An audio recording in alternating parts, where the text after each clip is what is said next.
ఇక్కడ వరకు సమ్ములు ఆల్రెడీ అప్పుడప్పుడు ఇచ్చినాయి. వీటిలో log of 1 + x / 1 + x ఒకటి, integral x³ × sin x⁴ dx ఈ సమ్స్ కొంచెం ఇంపార్టెంట్. ఇక్కడ ఇప్పుడు రాసిన 6 సమ్స్ ఆల్రెడీ 2 మార్క్స్కి ఎప్పుడు ఇచ్చాయి, రెగ్యులర్గా ఇచ్చాయి. Integral e⁴x × 1 + x / cos² × x e⁴x dx, cos² x × e⁴x. దీంట్లో t అని ఏం తీసుకోవాలి? x × e⁴x dt, x × e⁴x t = t. ఆ రెండు కలిపి తీసుకోవాలి t అని. నెక్స్ట్ ఏం చేస్తాం? Differentiation with respect to x, differentiation with respect to x. e⁴x ఎట్లా? uv formula. ఇప్పుడు దాకా చేసిన సమ్ములకి దీనికి తేడా ఏంటంటే డిఫరెన్షియేషన్ ఒకటే చేసాం. డిఫరెన్షియేషన్ ఆఫ్ x ఒక ఫంక్షనే వచ్చింది. డిఫరెన్షియేషన్ ఆఫ్ x⁴n కానీ, డిఫరెన్షియేషన్ ఆఫ్ 1/x కానీ ఇలా వచ్చినాయి. Differentiation of log x. కానీ ఇప్పుడు డెరివేటివ్ ఆఫ్ x e⁴x రెండు ఫంక్షన్లు వచ్చినాయి. uv formula. ఇంటిగ్రేషన్ uv అంటే అది వేరు, అది థర్డ్ ఎక్సర్సైజ్ వచ్చింది. కానీ ఇక్కడ వచ్చింది ఏంటంటే differentiation of uv, dx of uv, dx of uv. మనం లాంగ్ ఆన్సర్స్ అన్నీ చేసింది ఇవే కదా 1bలో. Derivative of uv formula u'(v) + v'(u), u'(v) + v'(u). So దాని ప్రకారం చేసుకుంటే డైరెక్ట్ ఫార్ములా e⁴x × x + 1 రాసుకోవచ్చు తెలిస్తే, లేదా నేను uv ఏదో ఒకటి ఫస్ట్ u రెండోది v అనుకున్నా పర్లేదు, లేదా e⁴x u xని v అనుకున్నా పర్లేదు.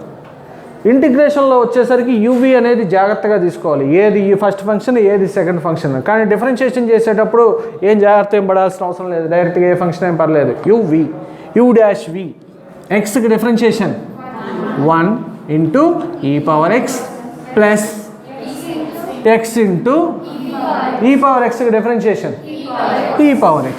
నేను ఈ బ్రాకెట్లో పెట్టింది డిఫరెన్షియేషన్ అనమాట, అందుకని రాశాను. dx = dt.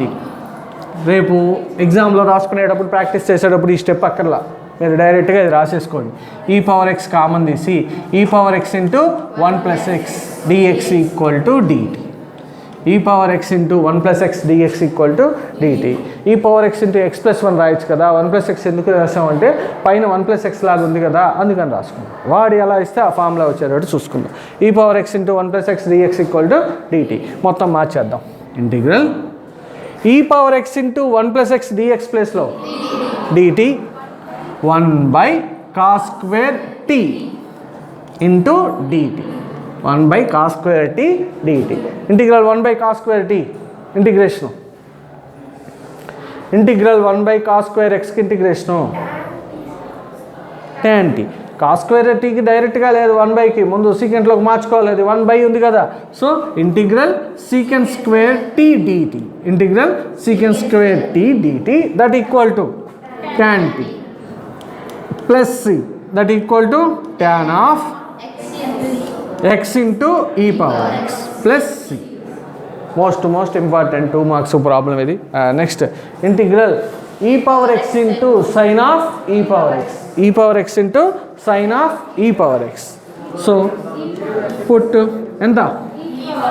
e⁴x = t, e⁴x = t, differentiation with respect to x, differentiation with respect to x. e⁴xకి డిఫరెన్షియేషన్ ఎంత? e⁴x, e⁴x × dx = dt, e⁴x = t differentiation e⁴x × dx = dt. So ఎంత వస్తుంది? ఇంటిగ్రల్ e⁴x dx అంటే ఎంత? dt, sign of e⁴x అంటే sin t, so sin t dt, sin t dt. Integral sin t అంటే minus cos t plus c, so that is equal to minus of cos of e⁴x plus c, cos of e⁴x plus c. Next integral sign of log x/x, log x. మనం ఇన్ని సమ్ములు చేసేసరికి ఒక clarity వచ్చేసింది వాటి మీద, ఏది t అని తీసుకోవాలి ముందు అంతవరకు. log x = t, put log x = t. differentiation with respect to x. So that is 1 by x dx equal to dt. Integral sin t dx 1 by x dx is equal to dt. Integral sin t ఇక్కడ ఉంది కదా, as it is అదే minus cos t plus c that equal to minus cos of log x plus c. Integral 1 by x log x.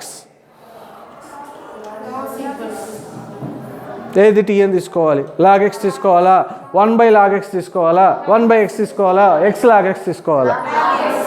log x is equal to t. log x is equal to t. ఈ సమ్కి ఏంటి comparison ఏముంది, log x ఉంది, అక్కడ ఉంది, ఇక్కడ ఉంది log x, అక్కడ యాంగిల్లో ఉంది సైన్ ఆఫ్ log x ఉంది, ఇక్కడ వచ్చేసరికి కింద ఉంది, పక్కన ఉంది, ఎక్కడున్నా మనకు అనవసరం, log x ఉంది, 1 by x ఉంది. So differentiation with respect to x, differentiation with respect to x, 1 by x dx equal to 1 by x dx equal to dt. కనిపిస్తుందా హానిషా? కోటి కనిపిస్తుందా? 1 by x dx equal to dt. So integral 1 by t, 1 by x dx బదులు dt రాసేసుకుంటున్నాం, integral 1 by t dt. So that is equal to integral 1 by t అంటే log mod t plus c. So that is equal to log of log x. mod రాసుకోవచ్చు కదా అంటే ఏది రాసినా problem, log of mod of log x, log of mod of log x. Next integral 1 plus log x whole power n by x. ఏం తీసుకోవాలి t అని, 1 plus log x అయినా తీసుకోవచ్చు, log x అయినా తీసుకోవచ్చు. మనకు 1 by x కనపడితే log x కదా తీసుకుంటుంది, 1 ప్లస్ log x ఎప్పుడు తీసుకోవాలా? మరి ఇప్పుడు తీసుకుందామా? తీసుకోకపోయినా నష్టం లేదు, log x తీసుకునే చేసుకోండి. ఇప్పుడు log x is equal to t 1 plus t whole power n, 1 plus t whole power n plus 1 by n plus 1, అదే ఆన్సర్ వస్తుంది. log x t తీసుకున్నా అదే ఆన్సర్ వస్తుంది, 1 ప్లస్ log x తీసుకున్నా అదే వస్తుంది. నేను 1 ప్లస్ log x తీసుకుంటున్నాను. మీరు ప్రాక్టీస్ చేసేటప్పుడు log x తీసుకొని చేయండి, లేదు నేను log x తీసుకొని చేస్తాను, మీరు ప్రాక్టీస్ చేసేటప్పుడు 1 ప్లస్ log x తీసుకొని చేసుకోండి.